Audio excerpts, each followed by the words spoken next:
Hello दोस्तों, मैं ब्रह्मस्वरूप मिश्र ब्रह्म जनपद शाहजहाँपुर से सदीनामा के लिए आयोजित ऑनलाइन कार्यक्रम में अपनी एक रचना प्रस्तुत कर रहा हूँ, जो कि वर्तमान परिदृश्यों पे रची गई है। जीवन की मूलभूत आवश्यकताओं में भोजन होता है, और जब अनाज उत्पादक की दुर्दशा को मैंने देखा तो मैंने ये लिखा है। तो प्रस्तुत है मेरी रचना कि सोने जैसा गेहूं बोला धीरे से सरसों से, मालिक नहीं दिखे हैं दादा मुझको कल परसों से। हफ्ते 10 दिन पहले बैठे थे कुछ कुछ मुरझाए, मगर उदासी क्यों छाई थी हम कुछ समझ न पाए। फसलों का मानवीकरण किया है मैंने, गेहूं और सरसों बात कर रहे हैं।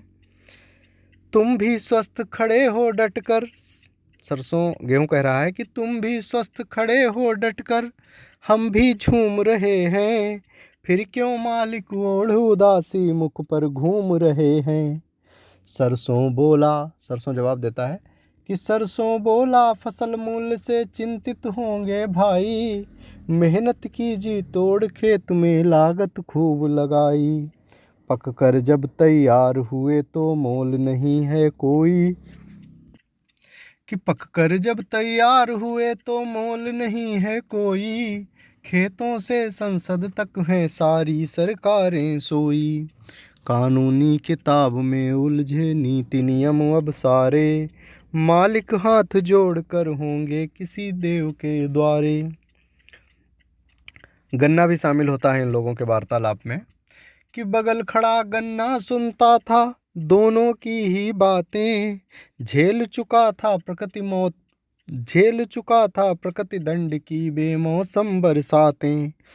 बोला मखमल ओढ़ लिखे संसद ने भाग्य हमारे, माँ बोला मखमल ओढ़ लिखे संसद ने भाग्य हमारे, लेकिन कभी नहीं दो पल भी अपने साथ गुजारे।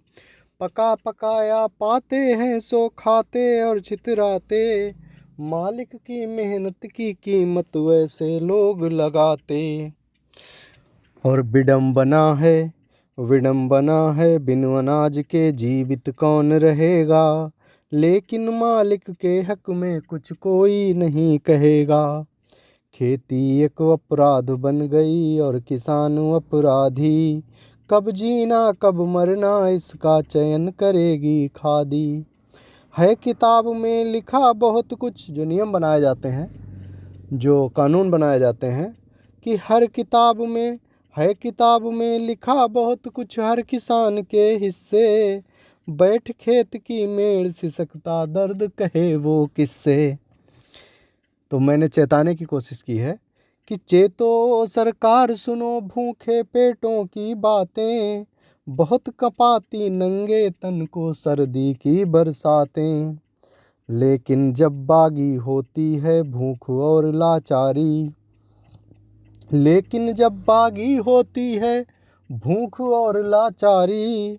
खा लेती है कुर्सी बंगले रोटी की दुश्वारी। फसल मूल्य दिलवा दो इनको उचित आकलन करके, वरना दंड भुगतना होगा सबको भूखों मर के। क्योंकि मेरा मानना ये भी है कि कुछ भी हो, लेकिन ज़मीनी हालात ये हैं कि बंगलों तक सीमित है सब कुछ, हवा धूप हरियाली पानी, सिर्फ कहानी पूज रही है खून पसीना चूनर धानी। बंगलों तक सीमित है सब कुछ, हवा धूप हरियाली पानी, सिर्फ कहानी पूज रही है खून पसीना चूनर धानी। फाइल में तो बहुत लिखे हैं हित मजदूर किसानों के, लेकिन भार नहीं सह पाते साम ढले पैमानों के। बहुत बहुत धन्यवाद आप सभी का, सदीनामा का और प्रसारण टीम का बहुत बहुत धन्यवाद। जय हिंद, जय भारत।